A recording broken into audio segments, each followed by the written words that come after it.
Why 99% of people in this country are poor?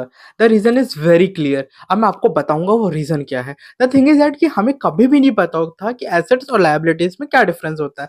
हमें लगता तो है, हम बचपन से पढ़कर आते हैं कि एसेट्स वो चीजें हैं जो हमें फ्यूचर में पूंजी दे या कहीं ना कहीं वो इनकम का सोर्स बने. द सेकंड थिंग इज जो हमारी होती है लायबिलिटीज, वो होती है जिसमें हम कहीं ना कहीं ऐसी चीजें इंक्रीज करते हैं जिससे हमारी लायबिलिटीज बढ़ती है, कर्जा बढ़ता है, एक तरीके से हम बोल सकते हैं, या कहीं ना कहीं हम बोले कि हमारा एक्सपेंडिचर बढ़ता है. ठीक है, in short. But in long run हम इन सारी चीज़ों को भूल जाते हैं. Let me give you one example कि मान लो आपकी एक जॉब लगता है, तो सबसे पहले अपने एक फ़ोन खरीदना शुरू करोगे, देन आप खरीदोगे अपनी बाइक, देन आप खरीदोगे अपनी गाड़ी, देन लास्टली आप खरीदोगे अपना घर. और आप इन सारी चीज़ों में देखोगे कि आपने सिर्फ लायबिलिटीज़ बढ़ाई. जैसे-जैसे आपकी इनकम ग्रो हुई, आपने एक्सपेंडिचर भी ग्रो कर लिया.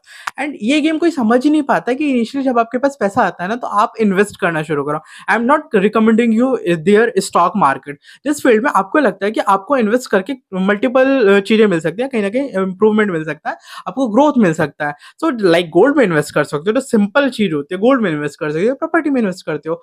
तो भाई ये दो बेसिक चीजें समझ लो कि लाइबिलिटीज क्या होती है एक्चुअल में और एसेट्स क्या होते हैं. हम एसेट समझ समझ के लाइबिलिटीज में इन्वेस्ट कर रहे होते हैं, तो स्टॉप डूइंग इट.